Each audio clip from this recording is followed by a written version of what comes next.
Bonjour à tous et bienvenue sur ma chaîne YouTube. J'espère que vous allez bien. Aujourd'hui, nous allons aborder un sujet sur lequel on ne s'entend pas dans la société, un sujet qui revient fréquemment et qu'on doit éclaircir. Parlons culture, appréciation culturelle, appropriation culturelle, assimilation culturelle, même exploitation culturelle quelquefois. Voilà autant de sujets qui prêtent à confusion et dans lesquels on se perd beaucoup. Pour parler de cette thématique, j'ai trouvé bon de commencer par la définition de la culture. Alors, qu'appelle-t-on culture? La culture désigne la façon de vivre et de penser propre à un peuple ou un ensemble de peuples à une époque donnée. Cela regroupe tous les domaines de la vie d'un peuple ou d'une société. Par exemple, la langue, les techniques, les arts, les connaissances, les croyances religieuses, etc. Maintenant, passons à l'appréciation culturelle. L'appréciation culturelle, c'est le fait d'aimer, de respecter une culture autre que la sienne. C'est une sorte d'emprunt. L'appréciation culturelle sous-entend qu'il y a un échange égalitaire de pouvoir et de culture qui est reconnu par les deux parties concernées et qui se fait dans le respect. Par exemple, une personne blanche qui trouve belles les nattes collées, ce n'est pas dans sa culture les nattes collées, mais elle aime ce trait-là. Ensuite, elle se fait faire des nattes collées et reconnaît que ce n'est pas quelque chose qui appartient à sa culture. Ça, c'est de l'appréciation culturelle. Elle n'en tire pas un bénéfice. Elle ne se fait pas de l'argent dessus. C'est de l'appréciation culturelle. Passons maintenant à l'appropriation culturelle. L'appropriation culturelle, c'est l'utilisation par une personne ou un groupe de personnes d'éléments culturels généralement minoritaires d'une manière qui est jugée offensante, abusive et inappropriée. Ceci s'apparente à du vol culturel, à de l'usurpation culturelle. Par exemple, quand on sait que le twerk est une danse africaine, mais qu'on l'attribue à Miley Cyrus, qui elle-même ne dément pas, c'est de l'usurpation. Quand Kim Kardashian appelle sa ligne de lingerie kimono, quand on sait que kimono désigne un vêtement traditionnel japonais, c'est inapproprié. Ça sort du contexte habituel. Quand, par exemple, Marc Jacobs fait un défilé avec des blanches qui portent des bantu knots, une coiffure africaine, mais qui jamais ne mentionne l'origine africaine de cette coiffure. Bien au contraire, te l'attribue et fait profit là-dessus. C'est du vol. Tout ça, ce sont des exemples d'appropriation culturelle. Moi, je pense que la sensibilité du sujet aujourd'hui dans notre société se trouve à deux niveaux. Petit 1, le premier niveau, c'est quand la culture des uns, tout ce qui est sacré chez les uns, devient une sorte de déguisement pour les autres. Je prends pour exemple le Foxy Eyes, le Blackface, entre autres.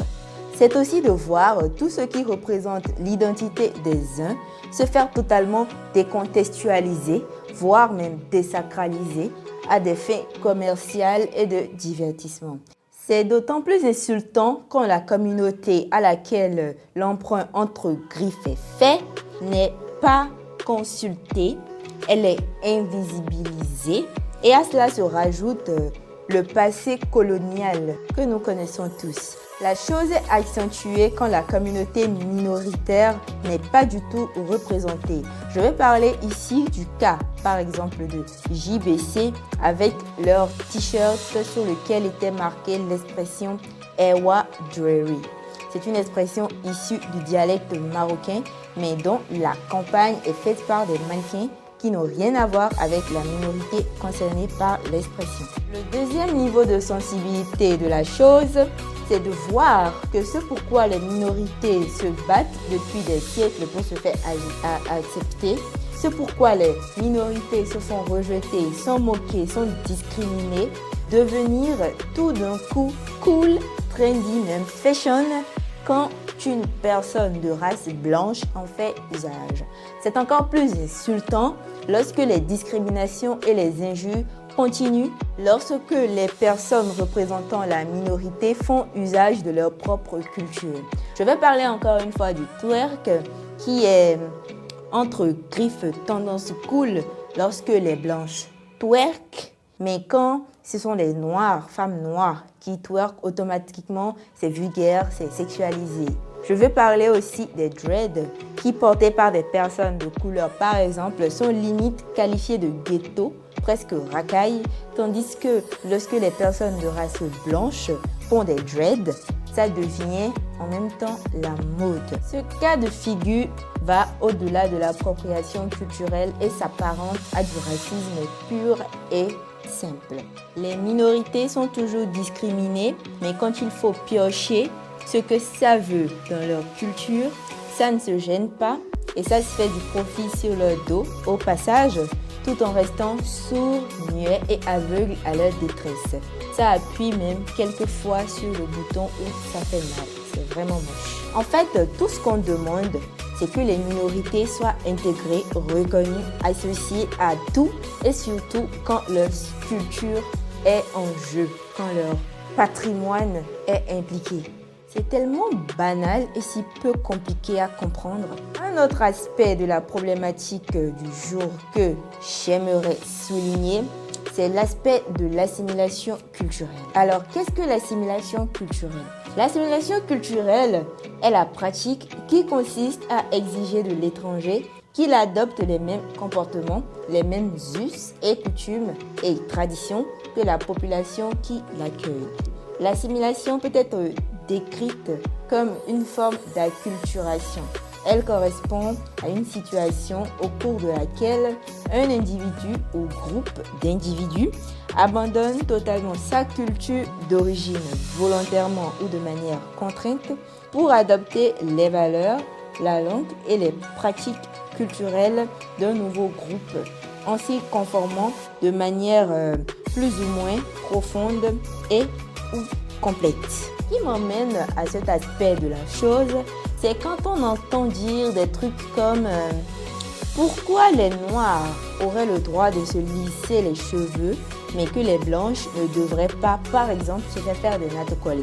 Je ne dis pas que les blanches ne devraient pas se faire des nattes collées, mais vous voyez. Moi, je pense que la question ici, ce n'est pas de qui peut ou qui doit faire quelque chose, mais de comment et de pourquoi c'est fait. Rappelons que les Noirs n'avaient à l'époque d'autre choix que de s'accommoder pour être bien vus par les colons. Pour avoir l'espoir de se faire, par exemple, employer, les Noirs devaient, entre griffes, discipliner leurs cheveux crépus, soit les lisser en fait. Ils risquaient même la mort s'ils ne s'adaptaient pas à leur nouvelle société. C'est une sorte d'assimilation culturelle, mais elle est forcée. Ce qui n'est pas le cas des Blancs. Pour eux, faire des tresses collées, des dreads, etc., c'est plus une question de choix que d'imposition. Il y a une nuance. Aujourd'hui, grâce au métissage, une personne de peau blanche peut bien avoir dans son ascendance des Noirs. La culture noire fait donc tout à fait partie de sa culture et il n'est pas parfaitement normal pour cette personne d'explorer ce pan de sa culture. On peut parler aussi d'assimilation culturelle dans le sens où une personne de race blanche a évolué dans un cadre africain. Il a donc tout à fait le droit de se comporter comme les personnes se comportent dans le cadre dans lequel il a évolué. Pour finir, il n'est pas question d'interdire cette culture ou cette autre culture à telle ou telle autre personne, mais plus de s'accentuer sur le comment et le pourquoi tel aspect de telle culture est utilisé, du message véhiculé et des répercussions qui en découlent. Il faut s'associer, il faut s'intégrer, il faut coopérer ensemble parce que la culture, elle n'est pas fermée, la culture, elle est ouverte pour tout le monde. Sur ce, j'espère que ma vidéo vous aura plu. Portez-vous bien et on se dit à la prochaine pour un nouveau sujet. Bisous!